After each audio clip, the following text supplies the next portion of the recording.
in some of my broadcasts this past week. John Singleton died age 51. But one of the biggest news stories from this past week were the senatorial hearings, the Senate hearing for Attorney General William Barr. Okay, and I posted a number of different articles dealing with this. I watched it live. This was on Wednesday, May 1st. And it was very damaging to Attorney General William Barr. He was further exposed as a lackey or a flunky for Donald Trump. And many of us already knew that. And this is why we were against his Senate confirmation hearing.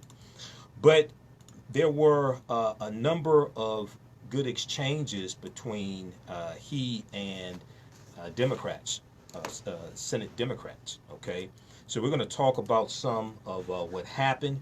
And also before that, the day before that, we saw that the bombshell story came out about a letter that Special Counsel Robert Mueller sent to Attorney General William Barr, complaining that the summary that Barr put out did not capture the context of the Mueller report, of the Trump probe of the Mueller report. Okay, Washington Post had a good article about that. Mueller complained that Barr's letter did not capture context of Trump probe. Okay, so we'll talk some about that as well. And we have Washington Post also had a good article dealing with 6 takeaways from William Barr's tense hearing. 6 takeaways from William Barr's tense hearing. So all this brings more questions to come about when is Robert Mueller going to testify in front of the House of Representatives, possibly also in front of the Senate.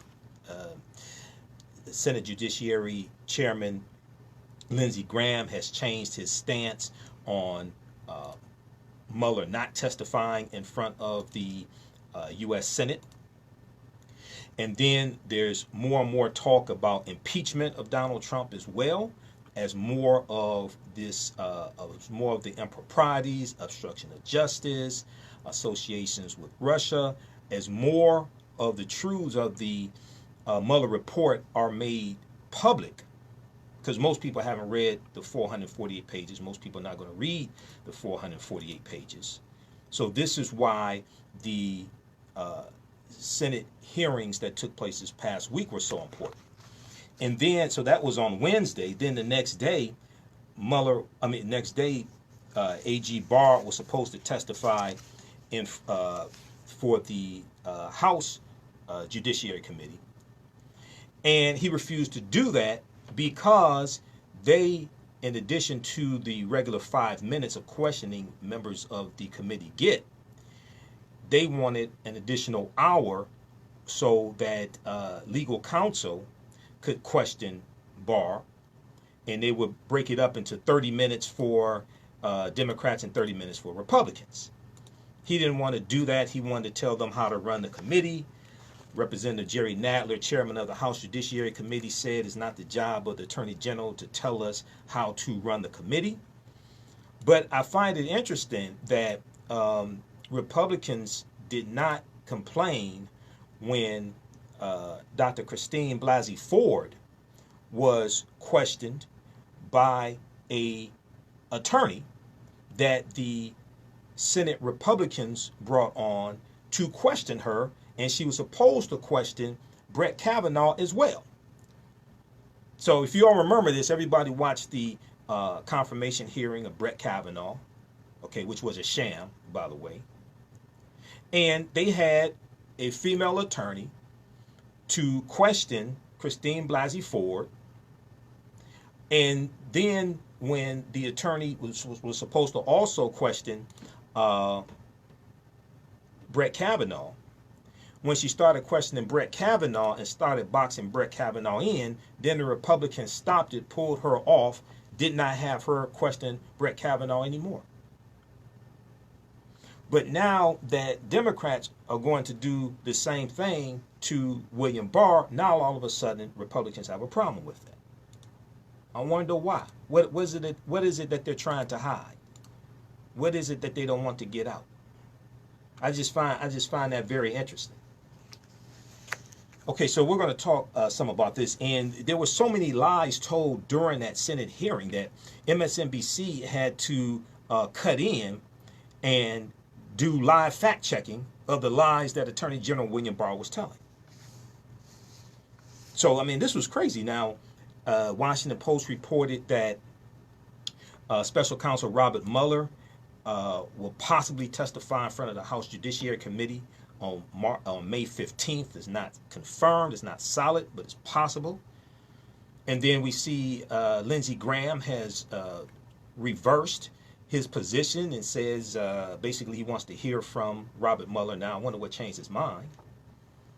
Okay, so we're gonna talk some about this because this is extremely important, and also this is history repeating itself as well, because there are a lot of similarities between this and Watergate, and we see with Watergate that keep in mind Richard Nixon was reelected in a landslide election in November of 1973.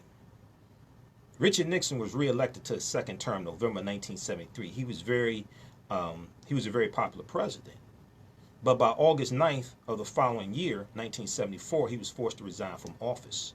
And this was after this was largely because of the Watergate hearings that were taking place, where the witnesses testified. People watched it all across the country, and they were shown the evidence against Nixon. And Nixon was forced to resign from office after he lost in the U.S. Supreme Court and had to turn over the Nixon tapes. It was an 8-0 verdict that he had to turn over the Nixon tapes. And then he announced his resignation August 8, 1974, and officially resigned the following day at 12 noon. So most Americans were against impeaching President Nixon. Yet he was forced to resign from office because the truth came out. The truth is coming out here with Trump as well. And as much as he fights it, as many phone calls he has with Vladimir Putin, you hang up. No, you hang up. And he spoke with Putin for at least an hour, didn't bring up the Russian intervention into the 2016 election, didn't tell him to stop it. Don't do that again, nothing. I told you in 2016 Trump was compromised. I told you when he was elected, I told you he was the first Russian president of the United States. If you've been listening to me since 2016, you know all this stuff I've been telling you before it happened. So we'll deal with that tonight.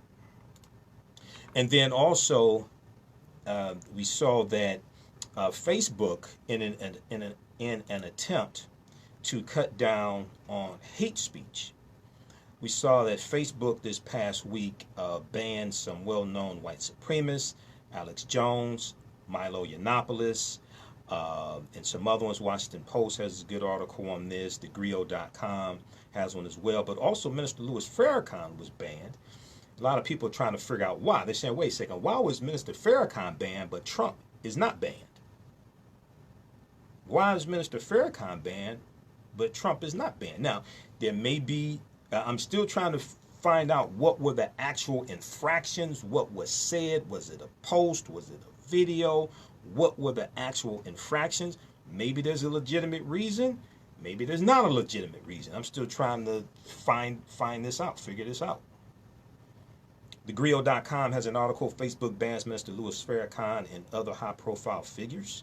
Facebook announced on Thursday that it has banned several high-profile accounts and people from its platform, including Nation of Islam leader Minister Louis Farrakhan, according to USA Today. NBC News has a better article that goes deeper into this. Okay, we'll talk some about this as well. We know Facebook has been trying to battle quote-unquote hate speech, but how do you actually define hate speech, and how do you separate hate speech from actually telling the truth about racism? Not calling people names, but actually telling the truth about racism. How do you monitor hate speech and at the same time create an environment where people can talk about and expose racism. Because then you have other people say, oh, well, because you talk about racism, that makes you a racist. No, we're reporting on what's going on. When we talk about incidences, when we talk about hate crimes against African Americans, that's not promoting racism. We're talking about what happened.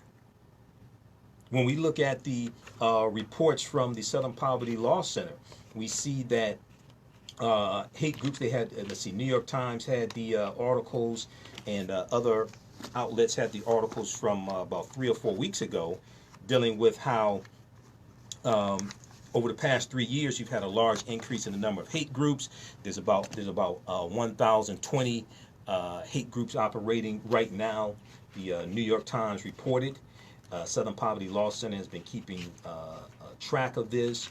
We see a rise in anti-Semitism as well. So New York Times had an article from February 20th, 2019. Over 1,000 hate groups are now active in the United States, civil rights group says. Okay, this is from February 20th, 2019.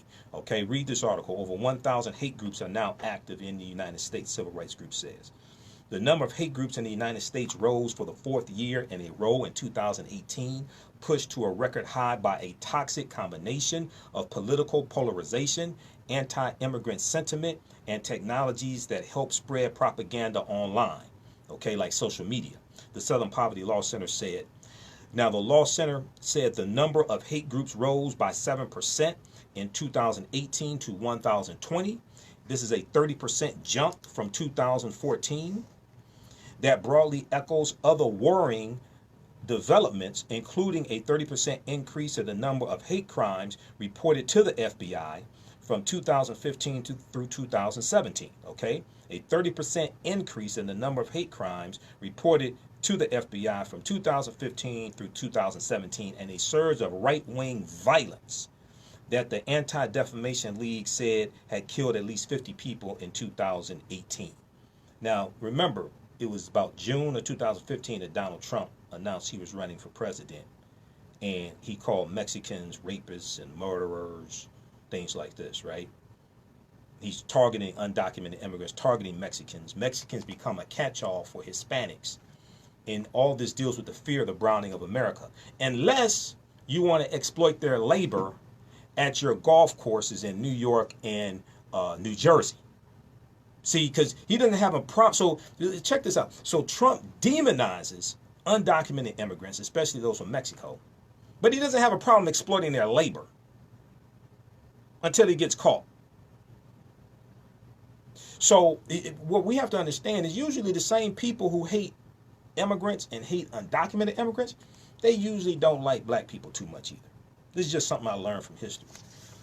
Then we see NBCnews.com had the article from November 21st, 2018. In every tally of hate crimes, blacks are the most frequent victims. Imagine that. In every tally of hate crimes, blacks are the most frequent victims. I wonder why. Don't tell me there's a historical precedence there. Does this have something to do with history? It wasn't Donald Trump the same guy who this past week praised General Robert E. Lee, who was a white supremacist slave owner who committed treason against the U.S. based upon Article 3, Section 3 of the U.S. Constitution, and took up arms against the Union to fight to maintain slavery in the state of Virginia? And Virginia was one of those 11 Confederate states that committed treason against the U.S.? And you had a sitting president praising somebody who committed treason against the country? Well, if you saw what happened on Wednesday, May 1st, with Attorney General William Barr's testimony in front of the U.S. Senate, and if you actually read the Mueller report, you realize, well, this ain't what Trump said, ain't really too far out of the sphere. It's all congruent. So we'll talk about this. And also last week, I did not get a chance to get to the article dealing with Ancestry.com came under fire for an ad showing a slavery-era romance between an African-American woman and a white man. What the hell were they thinking? I talked about it briefly last week, but, you know, we'll have time to get into it more this week, okay?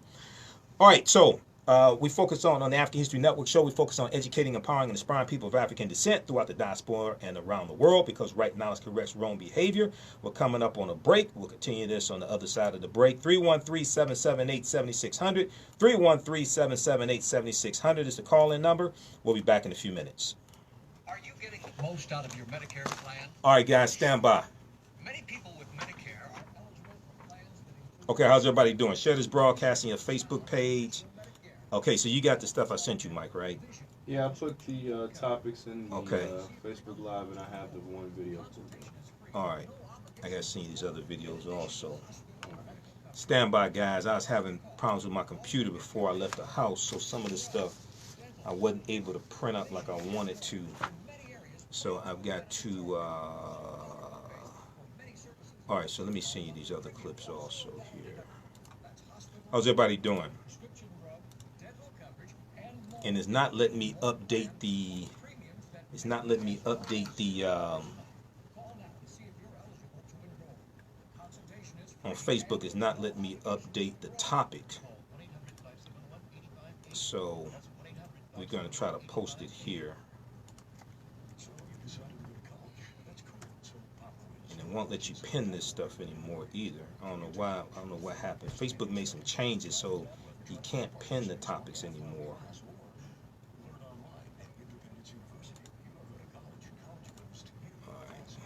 Try something else here. All right, so let's see here. Let's send some more clips. Okay, guys, we'll be back in a couple minutes. We're going to jump into the Senate hearings for William Barr this past week. Okay.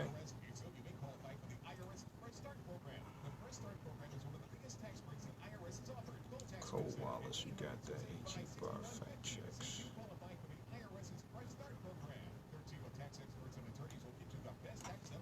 You need 30 more seconds? Yeah.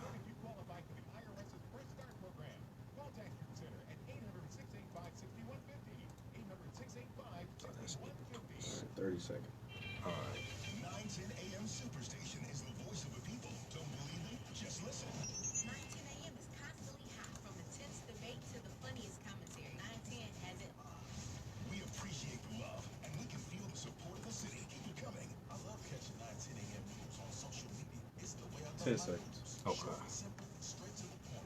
So when you think of 910 AM Superstation, 5, we want you to 4, 3, 2, 1. Welcome back to the African History Network show right here on 910 AM, the Superstation. WFDF, I'm your host, Brother Michael Imhotep. It is Sunday, May 5th, 2019. Okay, 313-778-7600 is the call-in number. 313-778-7600 is the call-in number if you have a question or comment. Now, I want to let you know, those in the Detroit area, coming up Saturday, May 11th, I'll be speaking at the Pre-Mother's Day African Ball. Pre-Mother's Day African Ball. This event is 6 p.m. I think it's going on till about midnight. This is at the International Institute, 111 East Kirby Street in Detroit. 111 East Kirby Street in Detroit. There'll be dinner, dancing. Dinner is served at 7 p.m. There'll be African and vegetarian food included. Cultural dancers and drummers. There'll be a prize for Best African Attire. There'll be live music performed by the Odu Afrobeat Orchestra. I'll be presenting on Ancient Africans in America and Great African Women in History, the Mothers of Civilization. Tickets are $40. For tickets and info, call 313-717-5578, 313-717-5578, or 313-603-1340. This is organized Queen Mother Ocean Dara and her group, UTTWA, is putting this on the Pre-Mother's Day African Ball. And then on Sunday, May 12th, on Mother's Day, 2 p.m. to 7 p.m. at the same location, International Institute, they're having the Mother's Day African Luncheon. And the keynote speaker will be Sister Nubia Wardford, who we had on this show a few weeks ago. And she'll be doing a fantastic presentation dealing with the queendoms of Kush. The queendoms of Kush. Okay, tickets are $25. There'll be a luncheon, a traditional African and vegetarian meal as well. So we'll put this on our website, AfricanHistoryNetwork.com, AfricanHistoryNetwork.com. Okay. All right. So This past Wednesday, May 1st, many people watched live the hearings, the Senate hearings for Attorney General William Barr testified. Okay, and this dealt with the Mueller report. Washington Post has a good article. Barr puts Trump's actions in best light despite substantial evidence of obstruction cited by Mueller. Barr puts Trump's actions in best light despite substantial evidence of obstruction cited by Mueller. Okay, and there were numerous times when in Barr's testimony you can tell he was acting more like a defense attorney for Donald Trump than actually Attorney General, who's supposed to be the people's attorney. Okay, so it was Washington Post said it was one of the most dramatic cases of potential obstruction of justice laid out by federal investigators. Donald Trump directing the top White House lawyer to seek the removal of Special Counsel Robert S. Mueller III, and then later pushing him to deny the episode.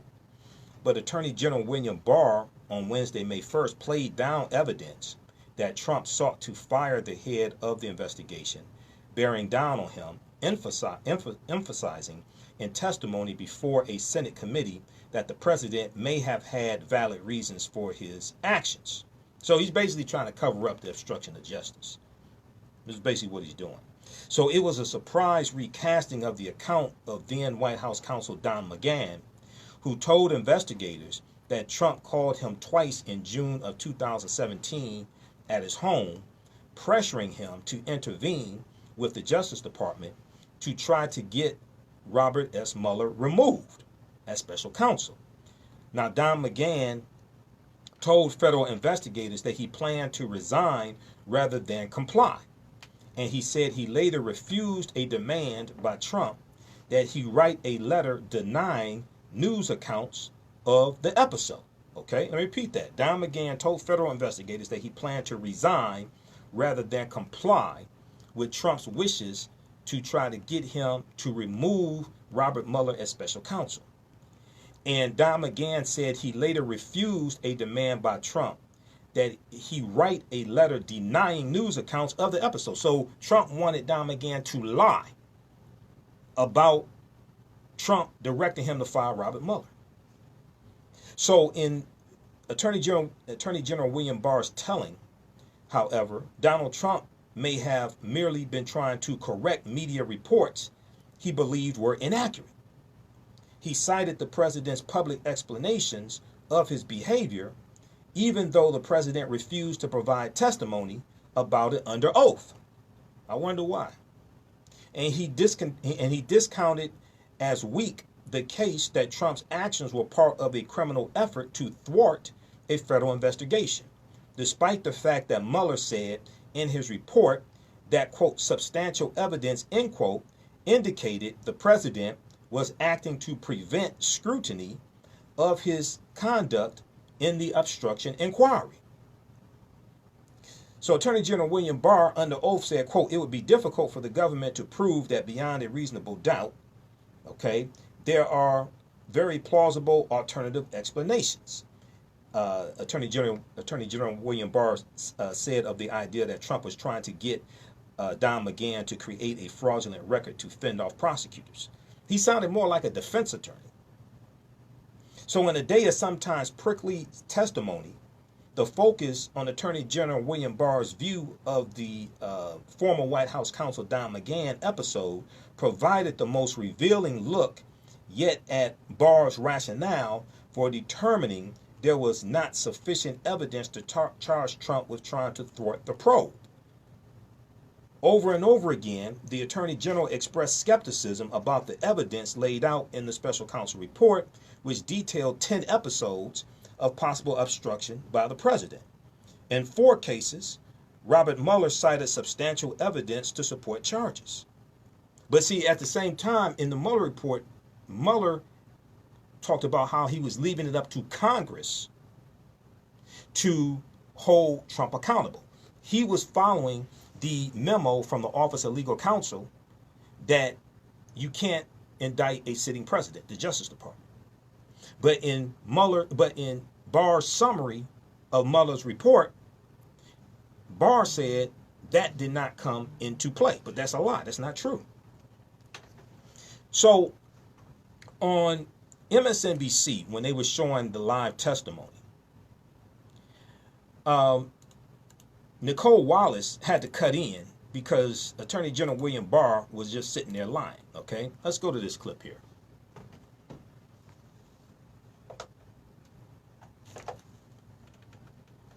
Again, our intention always is to bring as much of this uninterrupted to you as possible. Dick Durbin's coming up after Republican Senator Cornyn of Texas, but so much has been said here and placed on the record by the Attorney General that, starting with Nicole Wallace, we want to correct some of the record against, of all things, what it says in the Mueller report. Nicole. So I'm not going to dance around this. He's lying. He's lying about what the Mueller report finds around one of the critical flashpoints in the obstruction investigation. One of the incidents that was investigated by Robert Mueller and his obstruction investigators was the attempted firing of the special counsel. It was one of the incidents that was under investigation into really days before Mueller wrapped up.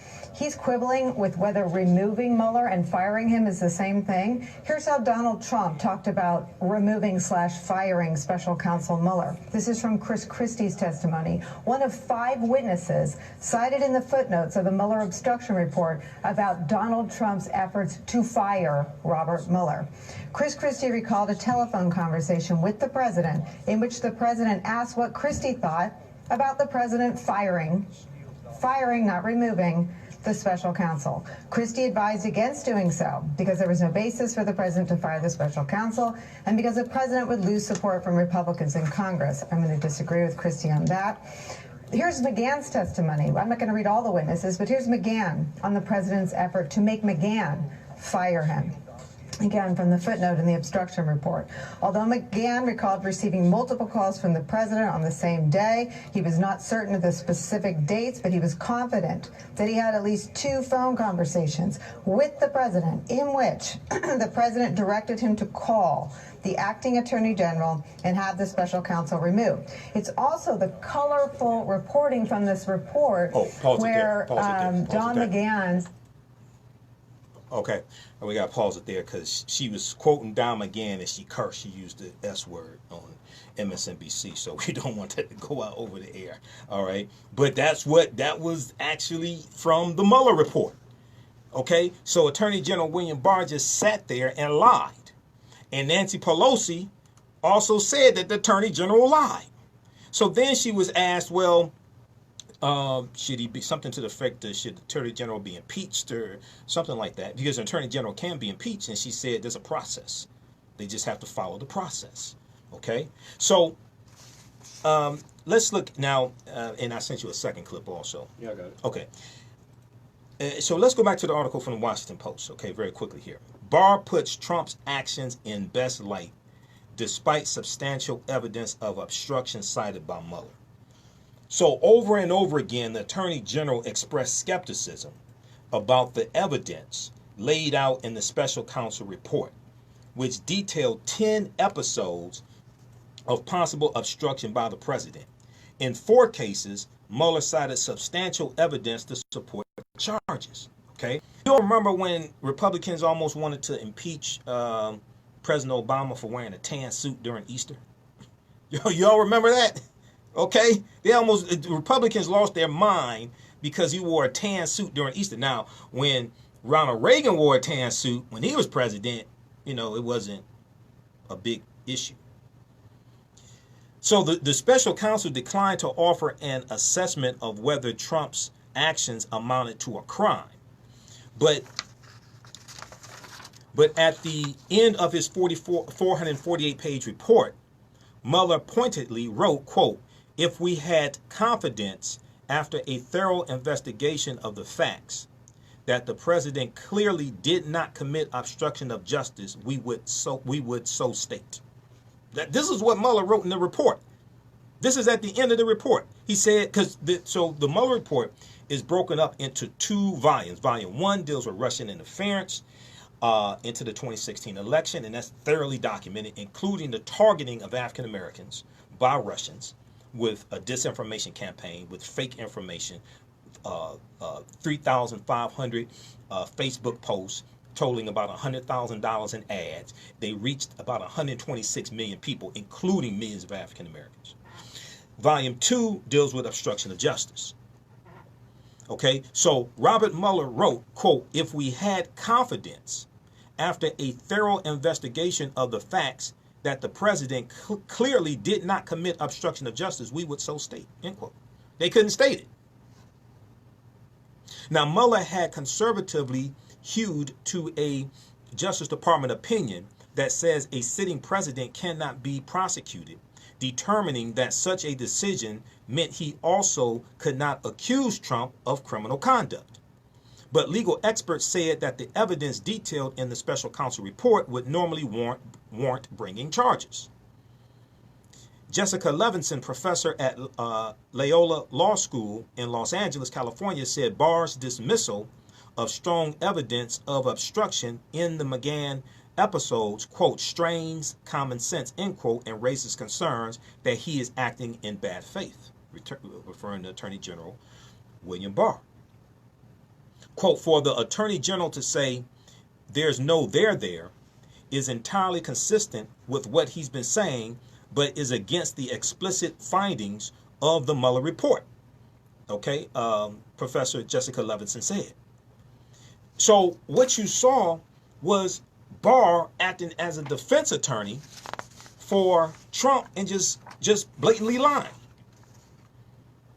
Okay, so I want to go to this next clip. This is from MSNBC. This is Nicole Wallace again talking about the lies Attorney General William Barr was telling. Let's go to this clip.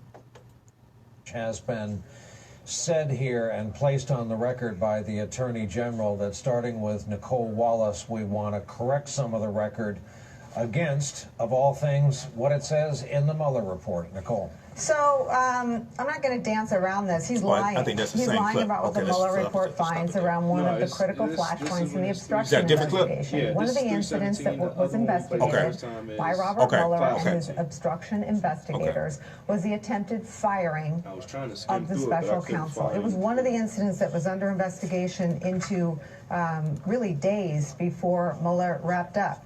He's quibbling with whether removing Mueller and firing him is the same thing. Here's how Donald Trump talked about removing/firing special counsel Mueller. This is from Chris Christie's testimony. Yes, same clip. One Just of stop it there. 5 Just stop it there. witnesses cited it. It's the same stuff. Okay. Sorry about that. That was the same clip. It was just had a different description, but okay. It's all right, Mike. All right. So I have some more for you as well. And we saw that Senator Kamala Harris tore into Attorney General William Barr as well. Okay.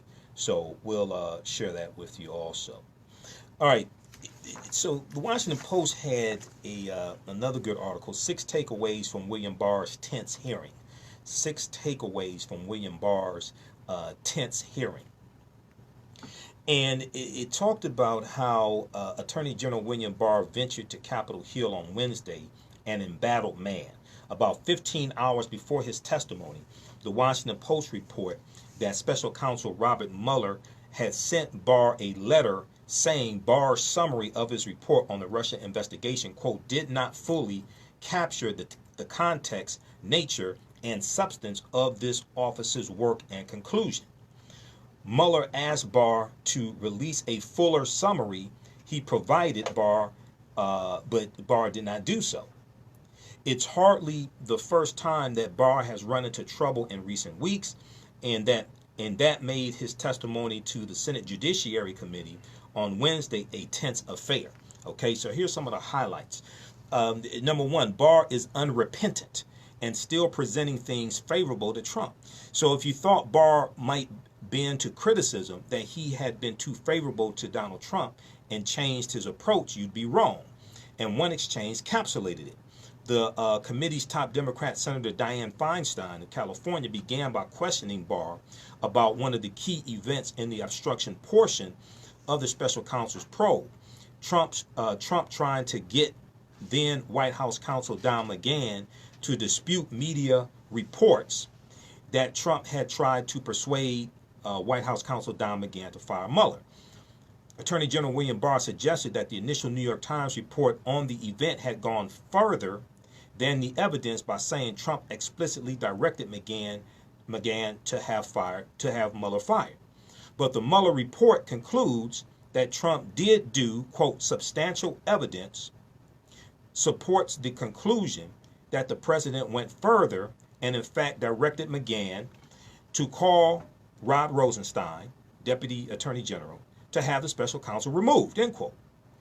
So Barr also suggested that it was possible Trump's actions were not obstructive because, quote, he was primarily concerned about press reports, end quote, not about affecting the investigation. Again, the Mueller report appears pretty clear on this point. It says Trump continued efforts to change White House counsel Don McGahn's account long after the article published, quote, indicates the president was not focused solely on a press strategy, but instead likely contemplated the ongoing investigation and any proceedings arising from it, end quote. Okay, so then we look at number 2. Attorney General William Barr said that he said, quote, I didn't exonerate Trump. Now, we find that hard to believe if you actually read his 4-page summary, okay? We find that hard to believe. All right, so despite Barr's posture generally favoring Trump when it came to legal questions, there were a couple of moments in which he disputed key Trump talking points. One of them came when Barr made clear he did not view his decision not to accuse Trump of obstruction of justice as the, quote, complete and total exoneration, end quote, that Trump claims. Okay? Barr made clear that he did not view his decision not to accuse Trump of obstruction of justice as the, quote, complete and total exoneration, end quote, that Trump claims. Attorney General William Barr, under oath, said, I didn't exonerate. I said that we didn't believe there was sufficient evidence to establish an obstruction offense, end quote. That's a key distinction because it allows for the possibility that Trump did obstruct justice. But that as a prosecutor, he would not have recommended charging the crime based on the evidence. But see, this totally contradicts Trump saying the Mueller report totally exonerates him, because it doesn't. So number 3, his allegedly misleading previous testimony. His allegedly misleading previous testimony. Okay? And dealing with obstruction of justice, we have a clip we'll share with you here in just a minute, also dealing with that as well. Okay. But number 3, his allegedly misleading previous testimony. So in addition to rebuking Barr, Robert Mueller's letter called into question his past testimony, Barr's past testimony. Attorney General William Barr testified before the House Judiciary Committee in the last month of April, after receiving the letter, and suggested he wasn't familiar with how the Mueller team perceived his actions. So at the time when Barr testified in front of the House Judiciary Committee in April of 2019, we didn't know that Barr had received a letter from Mueller expressing Mueller's disagreement with the summary. And Mueller said in the testimony, he said he didn't know how Mueller felt about his summary. So in addition to rebuking Barr, Mueller's letter called into question Barr's testimony. Okay? I just sent that to you. Barr testified before the House Judiciary Committee in April of 2019 after receiving the letter from Special Counsel Robert Mueller. and Barr suggested that he was not familiar with how the Mueller team perceived his actions. When asked whether he knew what was behind reports that members of the Mueller team were unhappy with his summary of the special prosecutor's report, Attorney General William Barr said, quote, "No, I don't," end quote. Really? So Barr explained on Wednesday, May 1st, in front of the Senate Judiciary Committee under oath that he was narrowly answering the question. He said, quote, "I don't know what members he's talking about, and I certainly am not aware of any challenge to the accuracy of the findings. I talked directly to Bob Mueller, not members of his team," end quote. So he's really splitting hairs. So Attorney General William Barr repeatedly returned to how Mueller told him that his letter summarizing the report was not accurate. But that's not really the issue. The issue is whether it cherry-picked from the Mueller report and excluded key details.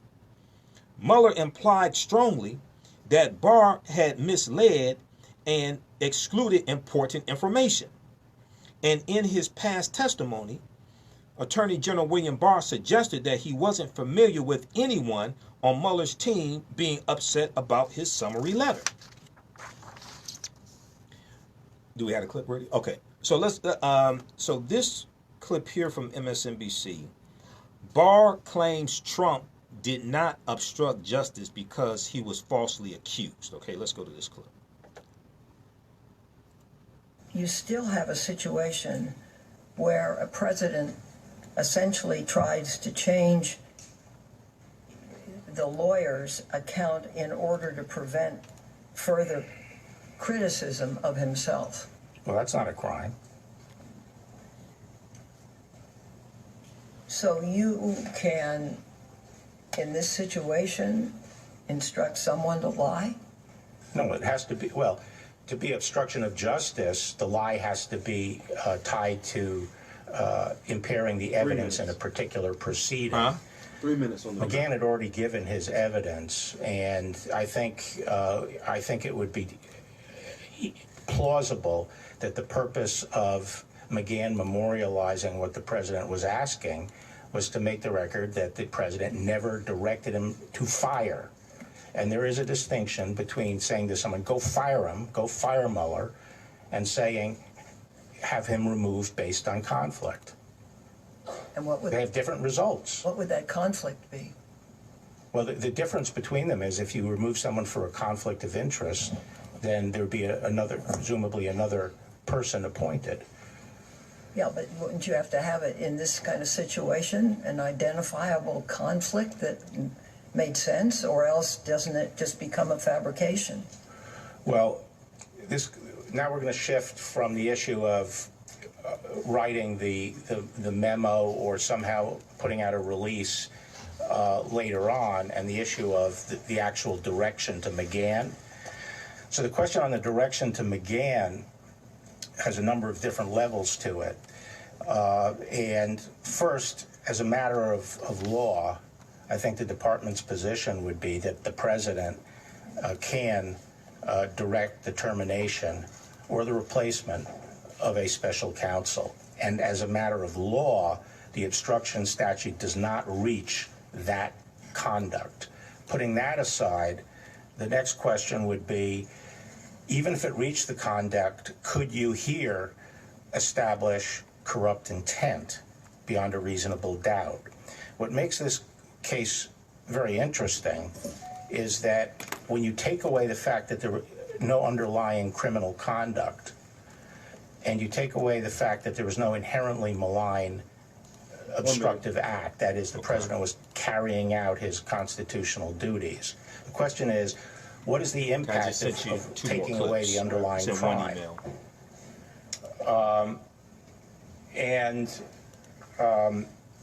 It's not, as the report suggests, that one impact is, well, we have to find some other reason why the president would obstruct the investigation. But there's another impact, which is, if the president is being falsely accused, which the evidence now suggests that the accusations against him were false, and he knew they were false, And he felt that this investigation was unfair, propelled by his political opponents, and was hampering his ability to govern. That is not a corrupt motive for replacing an independent counsel. So that's another reason that we would say that the government would have difficulty proving this beyond a reasonable doubt. My time. Okay, so that was also another clip from MSNBC as well. Okay, now if we let's go back to the article from the Washington Post. 6 takeaways from William Barr's tense hearing. 6 takeaways from William Barr's tense hearing. Okay. By the way, what he just said, that was a bunch of BS also. Okay. I mean, you're dealing with clear obstruction to justice. William Barr is acting as a defense attorney for Donald Trump. Donald Trump said he wanted his Roy Cohen. Okay, and this was a attorney Trump had years ago, a crooked attorney he had years ago who was disbarred. And speaking of disbarment, Michael Cohen, another crooked Trump attorney, was disbarred. Michael Cohen goes to prison tomorrow. He reports to prison tomorrow. Michael Cohen is wondering, wait a second, I work for Trump. Why am I going to prison and Trump is not going to prison? So, number 4, a rift with Mueller. A rift with Mueller. Now, Attorney General William Barr and Special Counsel Robert Mueller are reported to be friends, but a few comments suggested there might be some tension between them.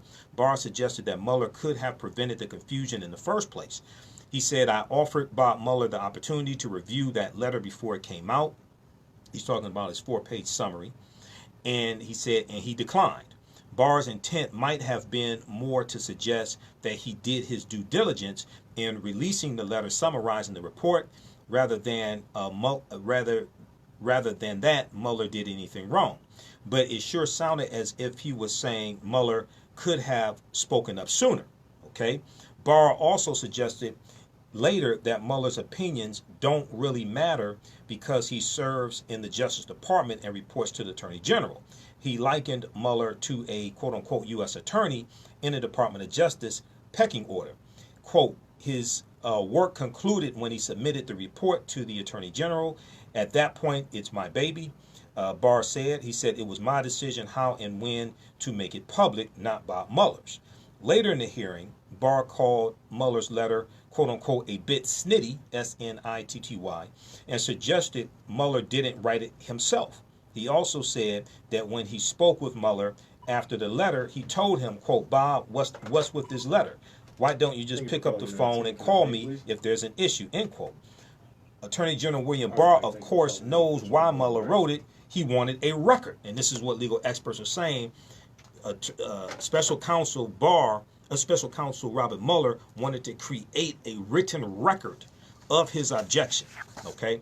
All right, so a lot of people were talking about the cross-examination from Senator Kamala Harris from California. Okay, let's go to this clip.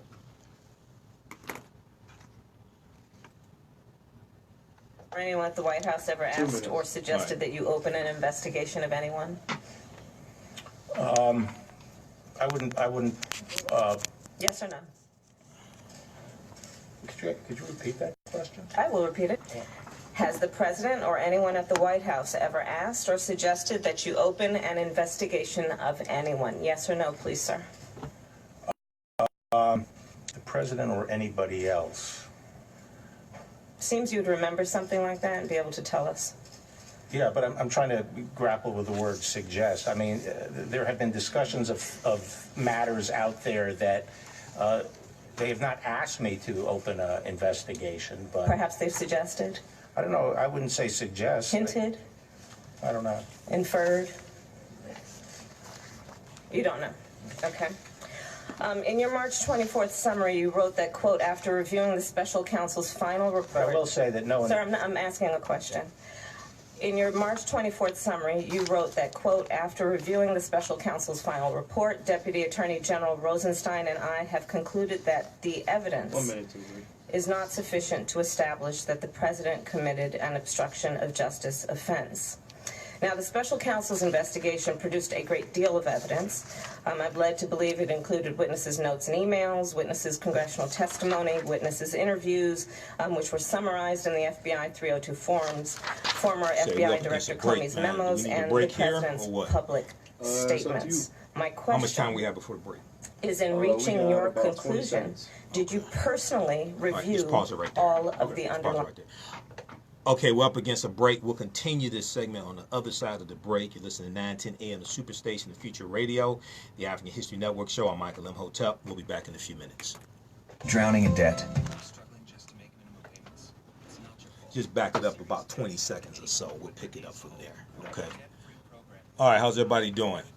Stand by. We'll be back from break in a few minutes here.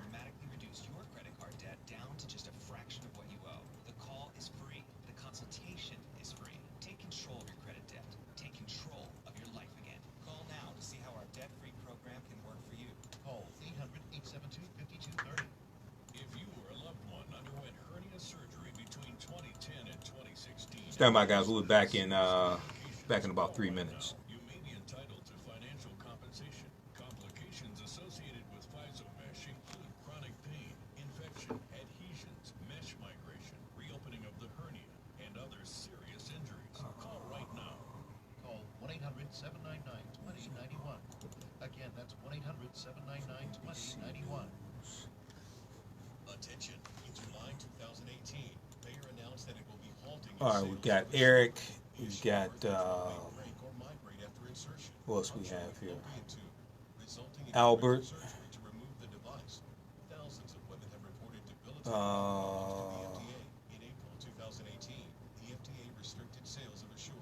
Okay, Albert needs to go do more research.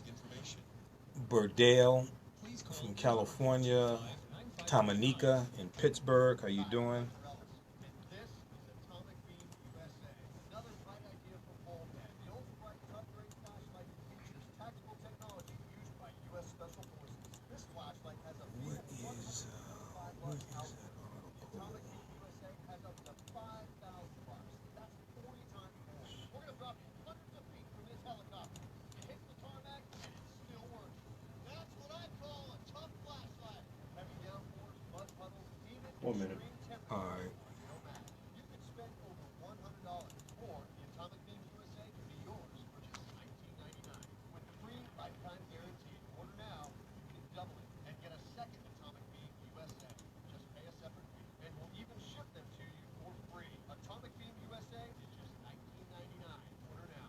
All right, guys, we'll be back in 1 minute. Stand by.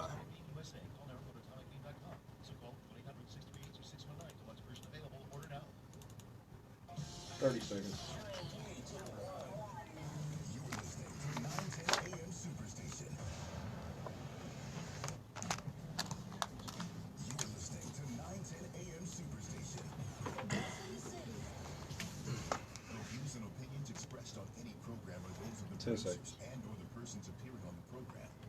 Necessarily reflect the views and opinions of 910 AM Superstation or Adele Media. WFDF Farmington Hills, Detroit. 910 AM Superstation, a division of Adele Media.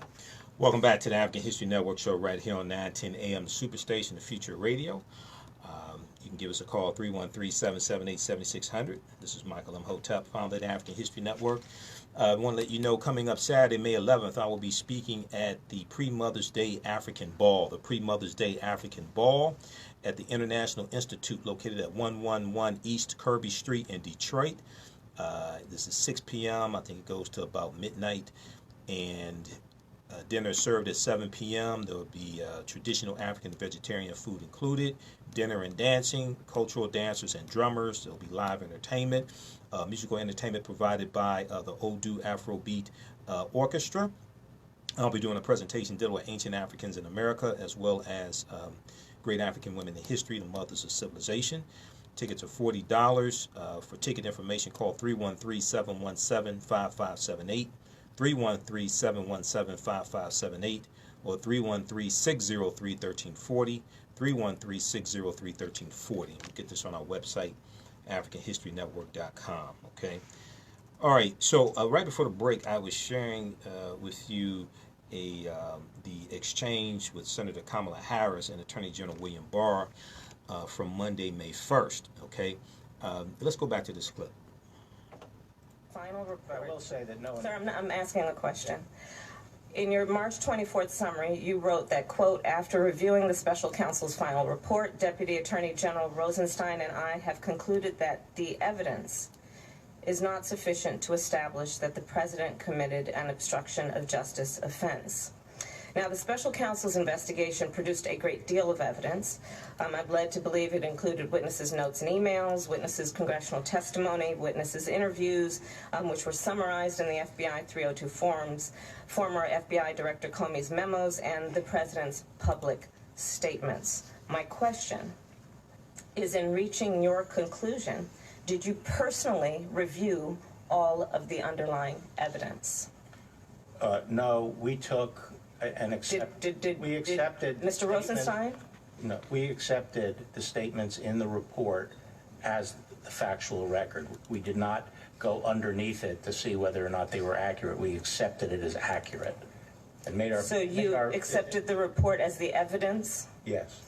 You did not question or look at the underlying evidence that supports the conclusions in the report? No. Did Mr. Rosenstein review the evidence that underlines and supports the conclusions in the report, to your knowledge? Not to my knowledge. We accepted the statements in the report. Did and anyone the characterization of the evidence is true.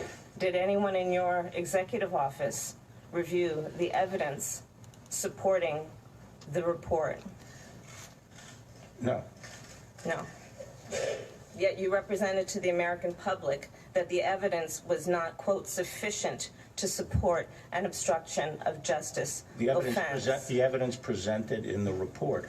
This is not mysterious process. In the Department of Justice, we have pros memos and declination memos every day coming up, and we don't go and look at the underlying evidence. Sir, would you support... We take the characterization of the evidence as true. As the Attorney General of the United States, you run the United States Department of Justice. If in any U.S. Attorney's office around the country, the head of that office, when being asked to make a critical decision about, in this case, the person who holds the highest office in the land, and whether or not that person committed a crime, would you accept them recommending a charging decision to you if they had not reviewed the evidence? Well, that's a question for Bob Mueller. He's the U.S. Attorney. He's the one who presents the report. But it was you who made the charging decision, sir. You made the decision not to charge the president. No, in a pros memo and in a declination memo. You said it was your baby. What did you mean by that? It was my baby to decide whether or not to disclose it to the public. And whose decision was it? Who had the power to make the decision about whether or not the evidence was sufficient to make a determination of whether there had been an obstruction of justice? Prosecution memos go up to the supervisor. In this case, it was the Attorney General and the Deputy Attorney General who decide on the final decision. And that is based on the memo as presented by the U.S. Attorney's Office. I think you've made it clear that you've not looked at the evidence. We can move on. I think you've made it clear, sir, that you've not looked at the evidence, and we can move on. Will you agree to consult career DOJ ethics officials about whether your recusal from the 14 investigations that have been discussed by my colleagues is necessary? I don't see any basis for it. I already consulted with them, and you have consulted with them about the 14 other investigations? About the Mueller case. Have you consulted with the career DOJ ethics officials about the appropriateness of you being involved or recusing yourself from the 14 other investigations that have been referred out? On what basis? Conflict of interest, clear conflict of interest. What's my conflict of interest? I think the American public has seen quite well that you are biased in this situation and you've not been objective, and that would arguably be the conflict of interest. Well, I haven't been the only decision maker here. Now, let's take the Deputy Attorney General, Rod Rosenstein, who was approved by this Senate 94-6 with specific discussion on the floor that he would be responsible for supervising the Russian investigation. I'm glad you brought up that. Okay. That's a and great he has 30 topic. years experience, and we had a number of senior prosecutors in the department involved in this process, both career and non-career. Yes, I've read the process, sir. disposition. I have another question. And I'm glad you brought that subject up because I have a question about that. Earlier today, in response to Senator Graham, you said, quote, that you consulted with Rosenstein constantly, unquote, with respect to the special counsel's investigation and report. But Deputy Attorney General Rosenstein is also a key witness in the firing of FBI Director Comey. Did you consult with I'm not finished. Yeah. Did you consult with DOJ ethics officials before you enlisted Rod Rosenstein to participate in a charging decision for an investigation, the subject of which he is also a witness? My understanding was that he had been cleared already to participate in it by the... So you had consulted with them and they cleared it? No, I think they cleared it when he took over the investigation. Did you That's consult? my understanding. You don't know whether he's been cleared of a conflict of interest? He would be participating if there was a conflict of interest. So you're saying that it did not need to be reviewed by the career ethics officials in your office? I believe it was appropriate? Well, I believe it was reviewed, and I would also point out this seems to be a bit of a flip-flop because when the president's supporters were challenged, flip-flop, I think, in this case is that you're not answering the question directly. What? Did the ethics officials in your office, in the Department of Justice, review the appropriateness of Rod Rosenstein being a part of making a charging decision on an investigation, which he is also a witness in? Yeah, so as I said, my understanding was he had been cleared, and he had been cleared before I arrived. In making a decision on the Mueller report? Yes. And the findings of whether or not the case would be charged on obstruction of justice, he had been cleared on that? He was the acting attorney general on the Mueller investigation. Had he been cleared He had been. to make, I am by your side, a decision I am informed that before I arrived, he had been cleared by the ethics officials. of what? Serving as acting attorney general on the Mueller case.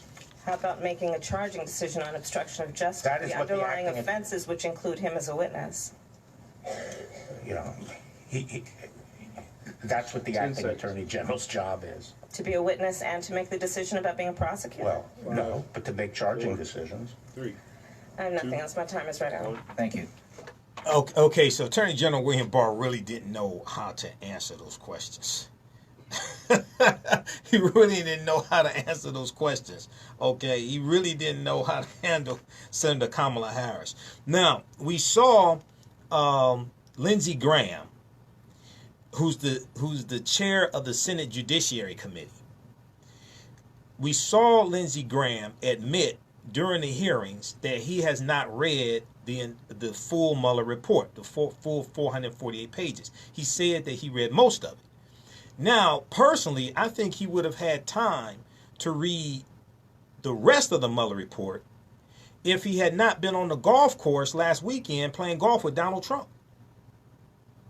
The chair of the Senate Judiciary Committee, which is having the hearings from Attorney General William Barr about the findings of the Mueller report.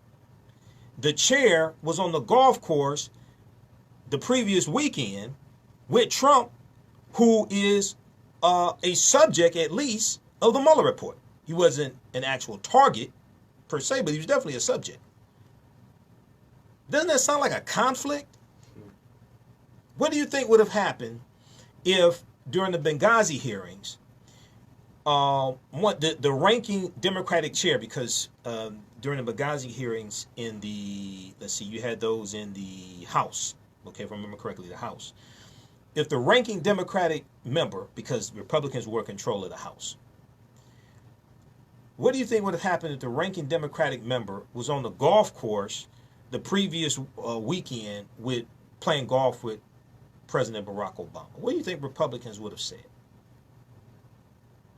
And most Republicans are silent about this. This, to me, sounds like a clear conflict of interest. But Senator Lindsey Graham's misleading preamble, because Lindsey Graham wants to launch investigations into Hillary Clinton's emails. He wants to go back over all this other stuff and ignore what's staring him right in the face. So Senator Lindsey Graham has turned into one of Trump's most loyal allies on Capitol Hill. And true to form, he started the hearing on a very pro-Trump foot, except that many of his claims were misleading. So Lindsey Graham said that the Mueller report had stated there was no collusion, which is a lie. On page 2 of the Mueller report, we talked about this last week. On page 2 of the Mueller report, Mueller clearly stated that they did not investigate collusion because collusion is not a legal term. The word collusion has no legal standing. They investigated criminal conspiracy, not collusion. So how could you then claim something doesn't exist that wasn't investigated? This is the chair of the Senate Judiciary Committee who said this. So Graham said in the Mueller report that Mueller had stated there was, quote unquote, no collusion. In fact, the report ruled more narrowly that there was no, quote, conspiracy, end quote, and explicitly said it was not evaluating the broader concept of collusion because it is not a legal term. Senator Lindsey Graham said, quote, as to obstruction of justice, Mr. Mueller left it to Mr. Barr to decide, end quote. That's not true. In fact, Robert Mueller did not ask Attorney General William Barr to make a decision on obstruction, as Barr himself has said, nor did Barr need to make the call. Special Counsel Robert Mueller made clear in his report that he did not think it was the Justice Department's job to accuse a sitting president of crimes, since a sitting president cannot be indicted under the memo from the Office of Legal Counsel stating a sitting president cannot be indicted. Now, there's nothing in the U.S. Constitution saying a sitting president cannot be indicted. This is what we have to understand. There's absolutely nothing in the U.S. Constitution saying that a sitting president cannot be indicted. But this is a memo from the Office of Legal Counsel, so this is how the Department of Justice is operating. So, and finally, Senator Lindsey Graham suggested Attorney General William Barr's preview of the Mueller report, both in his summary letter and in a news conference just ahead of the report's release, did not really matter. Senator Graham suggested Attorney General William Barr's previews of the Mueller report, both in his summary letter, his 4-page summary letter, and in his news conference that he held on the day that it was released, did not really matter. He said, quote, here's the good news. You can read the report, okay? But Barr, in many ways, he said, here's the good news. You can read the report, okay? Quote, unquote. But Attorney General William Barr, in many ways, pre-spun the report to the extent that members of Mueller's team and Robert Mueller himself were clearly concerned, and setting the first narrative matters. This is why Barr wanted to have his press conference to put his own spin on it, so then Fox News can run the chyron, the bottom third of the screen, and flash across that no collusion, no obstruction, because Attorney General William Barr used the term no collusion at least 4 times in his press conference, but collusion was not investigated. So Senator Lindsey Graham hailed Robert Mueller as a public servant, but he did not dwell upon Mueller's concerns about Barr's handling of the matter. Number 6, Barr is better at this than Senate Democrats. When Barr was being confirmed by the Senate, the person who wrote this, Aaron Blake for the Washington Post, who wrote this analysis, 6 takeaways from William Barr's tense hearing. William Blake wrote about how he seemed to mollify the Democrats on the Senate Judiciary Committee without conceding much of anything. They seemed oddly satisfied with his answers and didn't land many punches when it came to his repeated criticism of the Mueller probe. All right, and remember, he auditioned for the role as Attorney General in his 19-page unsolicited letter that he sent, that he wrote, and it basically claimed that the president could not commit obstruction of justice. So they were certainly tougher on Barr this time in the Senate, but again, Barr seemed to bob and weave his way through their lines of questioning, evading trouble and talking his way out of jams. Okay, they talked tough, but he largely outmaneuvered them again. There were a few exceptions, including Senator Kamala Harris, as we just shared with you, Senator Sheldon Whitehouse, Republican from Rhode Island. But the hearing concluded without there being without their being able to extract much. Okay, so we know that. Now, to me, a lot of this hearing was damaging for Barr. It upheld the findings of the Mueller report. But then the fact that Barr refused to go before the House committee on Thursday then causes you to ask the question, well, what does he have to hide? Why is he refusing to go in front of that? Because, see, Democrats are in control of the House of Representatives. And many people are suspecting that he was going to have a harder time in the House, with the House Judiciary Committee. And he knew that. Okay, so on MSNBC, attorney Maya Wiley, was asked about Barr's testimony. Here's what she had to say.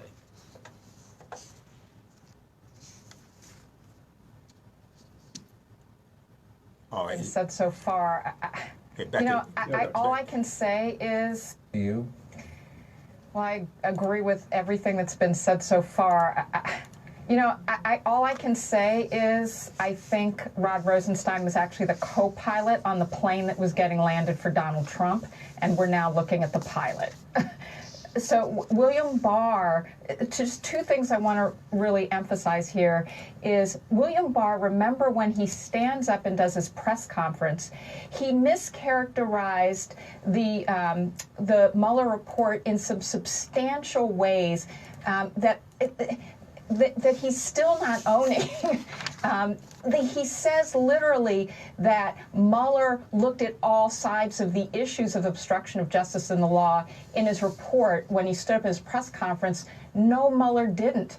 He also, quite centrally here is avoiding what Mueller explicitly says in his report, that it is in Congress's court to look at whether this president acted corruptly in the use of his office. That's virtually a quote from the Mueller report. So what's really happening here that William Barr is trying to hide is that Robert Mueller understood himself to be kicking this to Congress to examine whether there was an abuse of power by Donald Trump. And what we're really seeing is an attorney general trying to interfere, in essence, with Congress being able to take up that question. The other thing he did here quite explicitly, particularly just before we went to the break, is he tried to create cover for Donald Trump's team to keep McGahn from testifying by saying that privilege wasn't waived. I think that will be a very hard one to live up to, and I think to win if it ever went to court. And I think that's why Nicole is exactly right, that there had to be some undermining of the credibility of witnesses that I do not think they have a lawful right to keep out of testifying before Congress. Maya, forgive me. As you know, I'm not only a layperson, I have less than average knowledge of the law, but isn't the agreement to testify for 30 plus hours before Mueller's investigators a de facto waiving of privilege? Brian? I listen to people nothing like that. about you, Brian. Look, McGahn has already testified. There's no executive privilege to something that's already in the public sphere, and McGahn himself has said there's not attorney-client privilege. All right, Maya Wiley, thank you. Okay, so that was Maya Wiley talking about Attorney General William Barr's testimony also. So it's going to be interesting to see what happened now. It's possible that Robert Mueller will go before the House Judiciary Committee on May 15th. That's not confirmed as of yet, as of the start of this show. That's not confirmed. Hopefully that will happen because that is all part of leading to impeachment. Having hearings from Robert Mueller, hearing testimony from Mueller, William Barr, Don McGahn. Trump is trying to block Don McGahn from testifying now. Trump on Friday said that he would leave it up to the Department of Justice whether or not Robert Mueller would testify. But then today he tweeted, basically he's against Robert Mueller testifying. What happened over the past, 72 hours to cause him to change? Okay. I think he realizes that Mueller's going to tell the truth. And that's what's going to happen. The truth is coming out. And when the truth comes out, when, the Mueller report is a roadmap to the impeachment of Trump. If you actually read it and follow it, it's a roadmap to the impeachment of Trump. So all you have to do is just follow the roadmap. Okay, we're coming up on a break. You listen to 910 a.m. the Superstation Future Radio. 313-778-7600. 313-778-7600 is the call-in number. I'm Michael Imhotep. We'll be back in a few minutes. Yeah, I realized we're coming up on break. Yeah, you got 2 more minutes. Oh, okay. We could, actually a minute.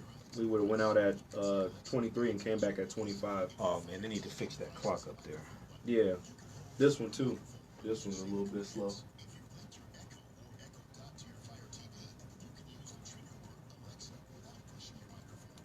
All right, guys, stand by. We'll be back in a couple of minutes here. We all love fried food, but the problem is all that excess oil and fat can cause you to become overweight. Well, now there's the Cook Light Aero Fryer, an amazing kitchen miracle that uses air to fry instead of oil, so you can have the same delicious flavor and crispiness of deep frying using little or no. Are you coming back to any of these clips? What clips? There should be only two. All the ones that you emailed me. Are you going back to any of them? Oh, no. We already played those. How's everybody doing?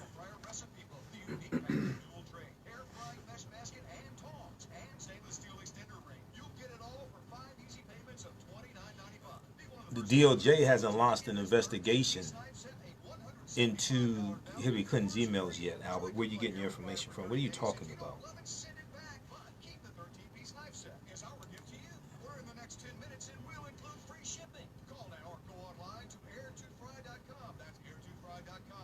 Seconds. Yeah, Albert, did you actually read the Mueller report? I can tell you didn't. All right, guys, stand by. We're coming up. We'll be back in a few minutes. Yeah, Lindsey Graham has to be voted out of office. 10 seconds. 5, 4, 3, 2, 1. Welcome back to the African History Network show right here on 910 AM, the Superstation of Future Radio. Be sure to follow us on our Facebook fan page, The African History Network, The African History Network. I've done a number of Facebook Live broadcasts this past week also.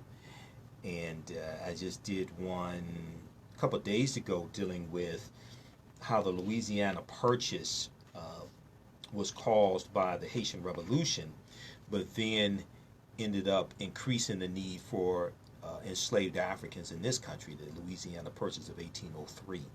So check that out. I just did also one dealing with the history of why African Americans switched from the Republican Party to the Democratic Party. There's a deep history there, and it was not because of the Civil Rights Act of 1964. 2/3 of African Americans had already switched over to the Democratic Party by 1960. That goes back to the 1920s, especially 1928, when when Herbert Hoover was the Republican candidate for president, running against a Northern Democrat named Al Smith, and a Southern strategy was implemented into 5 former Confederate states: North Carolina, Virginia, Tennessee, Texas, and there was one other state. And the Republican Party was starting to ignore the issues pertaining to African Americans and ignoring the rise of the Ku Klux Klan, which was rejuvenated by the movie that came out in 1915 called The Birth of a Nation. And African Americans are going to gradually leave the Republican Party and go to the Democratic Party, largely first because of President Roosevelt and his wife Eleanor Roosevelt.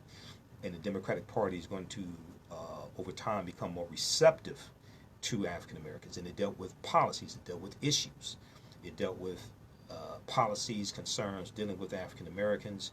It dealt with the Great Depression, civil rights, a number of different things. But this is all before the Civil Rights Act of 1964.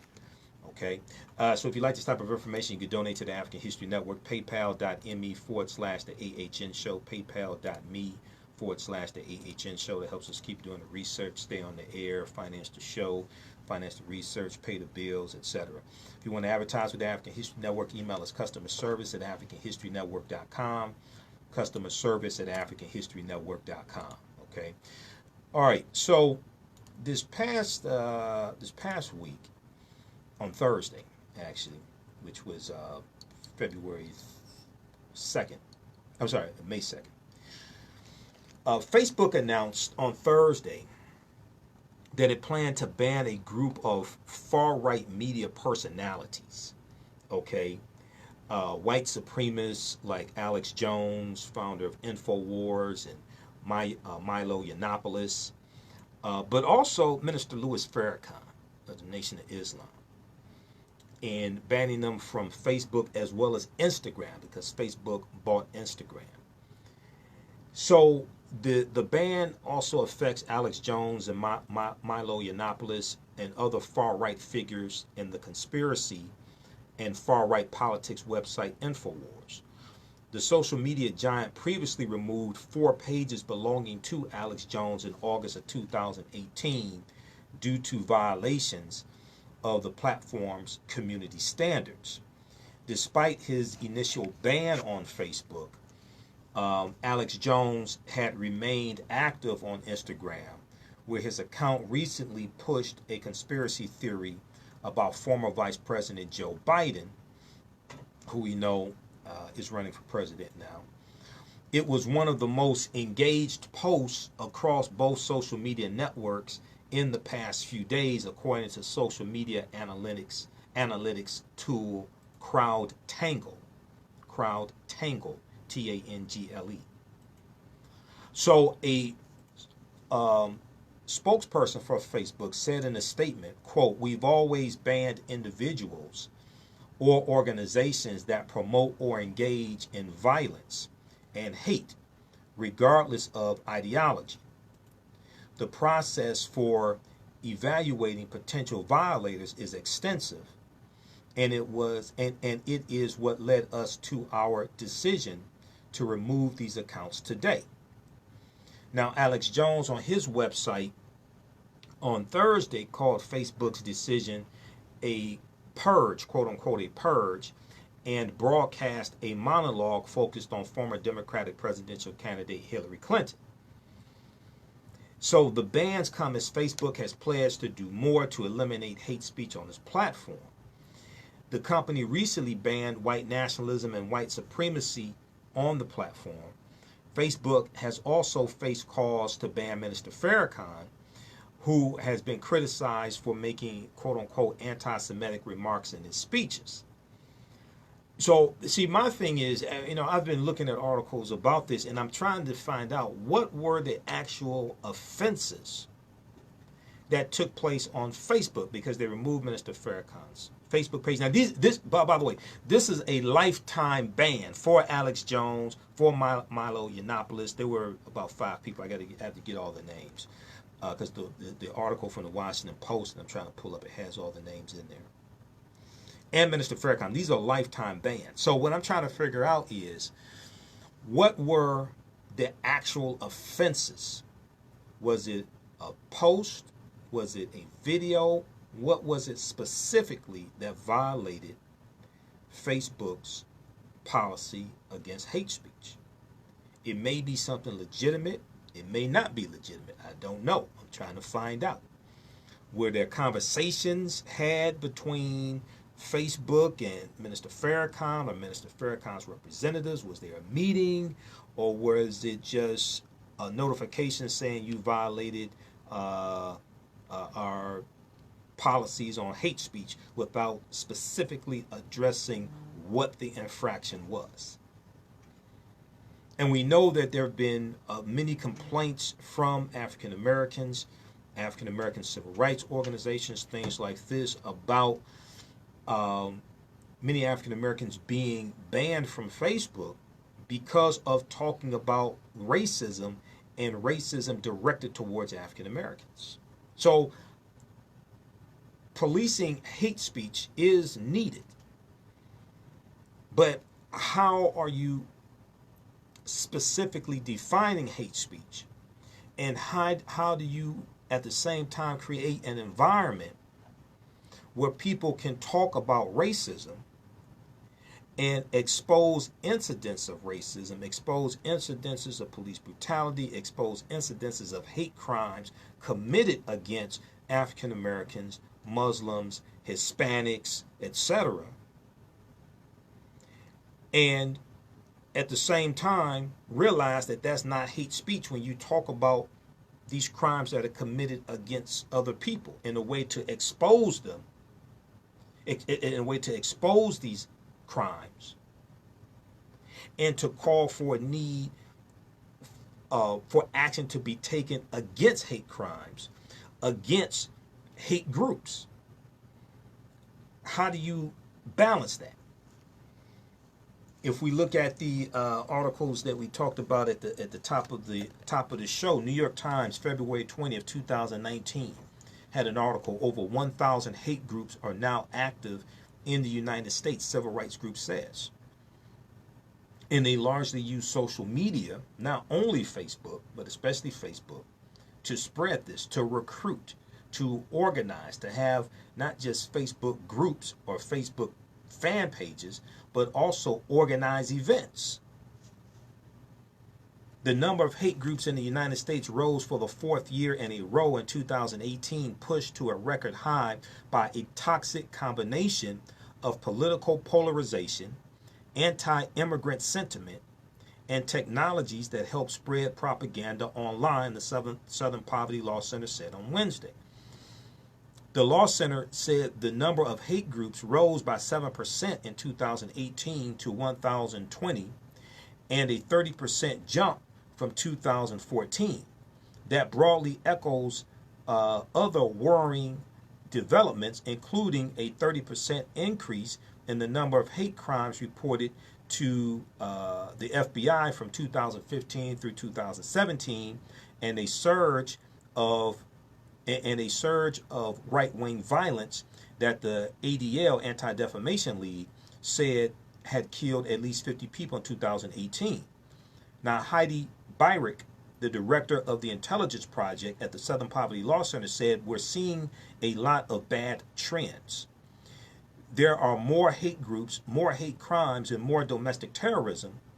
In that same vein, it is a troubling set of circumstances." If we look at the article from NBCnews.com from November 21st, 2018, in every tally of hate crimes, blacks are the most frequent victims. In every tally of hate crimes, African Americans are the most frequent victims. Okay? And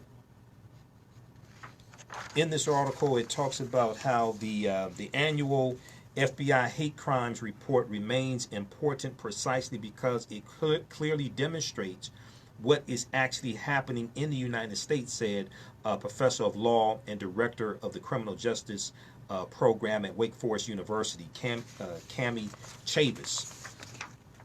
In 2017, African Americans comprised 13% of the nation's population. It's actually 14%, according to the U.S. Census Bureau, and 28% of all hate crime victims. So in 2017, African Americans were 14% of the U.S. population, but 28% of all hate crime victims, according to a report released by the FBI in November 2018. As hate crimes against other groups have surged in the last 3 years, bias-driven crimes directed at African Americans have declined but continue to outnumber any other form of hate crime. Quote, "The hate crimes report is the moment where we as a country have to say what's happened in the last couple of years," Cami Chavis said. Quote, "At this moment, there are a lot of things that could explain this. but could explain this, but I don't think that it is a coincidence that our political rhetoric is so coarse, end quote. It comes from the top down. It comes from the top down.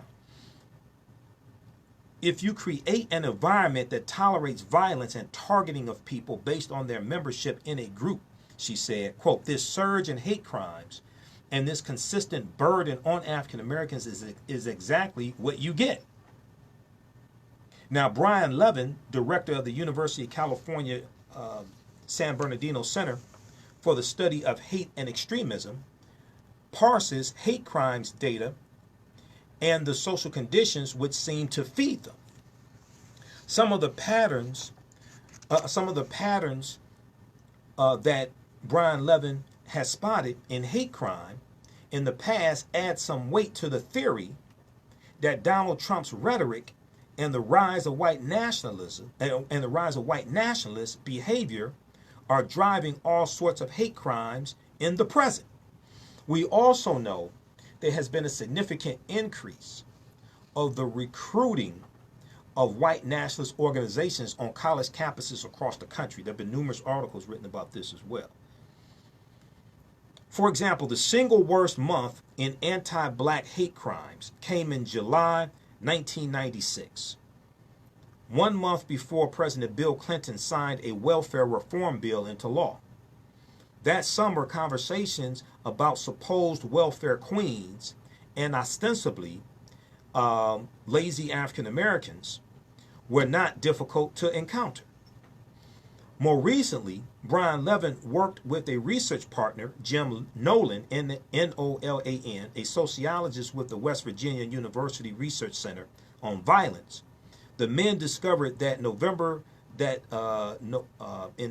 November 10th, 2016, November 10th, 2016, this is 2 days after the November 8th presidential election, okay? And this marked the apex of the single worst month in hate crimes in the country in 14 years, okay? 2 days after the November 8th election that Trump won the Electoral College, this marked the apex of the single worst month in hate crimes that the U.S. has seen in 14 years. It's just a coincidence. It ain't had nothing to do with Trump. It's just a coincidence. That's all. I guess the planets were not aligned properly. I guess it was a full moon that whole month. It didn't have anything to do with Trump. Beyond the hate crime statistics, Brian Levin said he sees strong and more terrifying indications that we are living in an era of ascendant white nationalism. Ascendant white nationalism. Quote, one of them, without question, is that white nationalist ideology has become accepted as mainstream political thinking. Keep in mind, the White House has given press credentials to Breitbart News, which Steve Bannon said was the home of the alt-right. They've given press credentials to InfoWars. The White House under Trump has given press credentials to very questionable, very right-wing, white nationalist type publications to normalize them. This is something very insidious that is taking place. I tried to explain to people, elections have consequences. And not only that, remember, Trump thanked the black people who kept their black asses at home and didn't vote. He said, your vote was almost as good as the black people that voted for me. Remember President Barack Obama said a vote for a third party is a vote for Trump?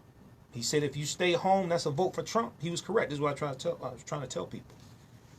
African Americans invented math, but we still don't understand math. So one of them, without question, is that white nationalist ideology has become accepted as mainstream political thinking. Quote, we have at this point a social political movement framed around racial resentment, fear of economic and social change, and clinging to certain expectations. And that stuff is not called racism. It's not called what it is, end quote. Now, in the period between the early 1900s and 1930s, the Ku Klux Klan perfected the art of more subtle but racist critiques of things like quote-unquote jazz culture, and we know many of the jazz artists were African Americans, foreign influences, and describing social change as an assault on quote-unquote traditional and core American values. And when you go study this history, the Ku Klux Klan helped to bring about prohibition, which gave to the rise of organized crime and the Italian mafia. Because the Ku Klux Klan was against legalized alcohol, they were for prohibition. Prohibition goes into effect. It gives rise to people like Al Capone and Frank Nitti, things like this. The Purple Gang here in Detroit, which was largely a gang of Jewish gangsters, the Purple Gang. When you go study this history of the Purple Gang, 80% of the illegal alcohol coming into the U.S. during Prohibition was coming into Michigan, controlled by the Purple Gang. And in the song Jailhouse Rock by Elvis Presley, he talks about the Purple Gang. He says the whole rhythm section was the Purple Gang. Purple Gang was a well-known gang here in Detroit, Michigan. So Levin said, today, white nationalist groups are making similar arguments in politics in their own fast-growing social media spaces and in the pages of major news publications. But as dire as Brian Levin's analysis of the present moment may sound, he also sees hints of good news. In 1996, 42% of all hate crimes in the U.S. were directed at African Americans. 1996. This year, 2018, when this article came out, this came out in November 2018. In 2018, though, bias-driven crimes directed at African Americans remains the single largest category of hate crimes. That same figure has declined from 42% in 1996 to 28% in 2018, but still African Americans, who are 14% of the population, are the largest group targeted for hate crimes. Quote, I don't want to be excessively cheerful, but what I am saying is 42% is a cancer that is going to consume the country. At 28%, we can do some chemotherapy. Okay. All right, so check out this article from NBCnews.com by Janelle Ross. This is from November 21st, 2018. In every tally of hate crimes, blacks are the most frequent victims. Okay. So I wonder why Trump doesn't talk about this. He talked about what all he was going to do for black people. He didn't say how he was going to help fight against hate crimes against African Americans. He didn't talk about that. I guess it's hard to fight against hate crimes targeting African Americans and praise General Robert E. Lee at the same time, who was a white supremacist slave owner and a brutal slave owner at that. Read the article from theatlantic.com called The Myth of the Kindly General Lee. The Myth of the Kindly General Lee. Okay, which deals with General Robert E. Lee's history. Okay, so we go back to this article from NBCnews.com and also dealing with Mr. Farrakhan. This deals with the Facebook ban of certain high-profile extremists that took place this past Thursday. Now, while Facebook and other technology companies, including Twitter and Google, have taken a more aggressive stance against hate speech in recent months, they have also had to tread lightly due to a growing outcry over what conservatives see as political bias in the California-based companies, okay, in Silicon Valley. Republicans in Congress are among those who have pressured the companies over their treatment of conservative commentators. At a hearing last month, Senator Ted Cruz, Republican from Texas, said there could be penalties under antitrust law if the companies abuse their power to censor speech online. We know Trump has, over the past few days, retweeted posts from white nationalist groups, white supremacists, things like this. He's come out in opposition to the banning, okay, as well. He says he's going to watch this. And when you have a sitting president who the attorney general reports to, see, if this was happening under President Obama, Republicans will have a fit. Republicans will have a fit if President Obama was interfering in commerce like this, because this is also dealing with commerce. Okay, they would have a fit if he was interfering in something like this, but they're silent when Trump tweets about it. So it was not clear how Congress would react to Facebook's most recent action. Senator Ted Cruz's office did not immediately respond to a request for comment. Now, civil rights organizations have pushed the social media companies to step up their enforcement against hate speech, saying that Silicon Valley needed to pick a side after a series of violent racial conflicts, including a 2017 rally by white supremacists in Charlottesville, Virginia, at which a counter-protester was killed. That's Heather Heyer. Rashad Robinson, president of Color Change, which advocates for civil rights, said Facebook's latest bans were not about alleged anti-conservative bias, which he said does not exist. Okay? He said the bans were not about alleged anti-conservative bias. Quote, these people are white supremacists who spread dangerous and untrue conspiracies that incite violence against black communities and have done so without consequence for years. Okay, Rashad Robinson posted on Twitter. We also know that Trump traffics in a lot of conspiracy theories coming from white nationalist, white supremacist organizations and news sites and social media sites also. Okay, so check out this article from NBCnews.com. Facebook, let's see, Alex Jones, Louis Farrakhan, others banned from Facebook and Instagram. Okay, check out that article from May 2nd, 2019. All right, last week, okay, so let's see, we ran out of time here. Let's go to, let's try to go to the story dealing with John Singleton. Okay, and then my computer's freezing up here. And last week I did not get to the story about Ancestry.com. So I did I think it was an hour and a half Facebook Live broadcast dealing with Ancestry.com. And Ancestry.com had a very disturbing ad that ran, it launched early April 2019. It was called Inseparable. Now, it ran on their YouTube channel. It was targeted towards people in Canada. And we know a lot of African Americans escaping slavery escaped through the Underground Railroad and crossed the Detroit River and went into Canada.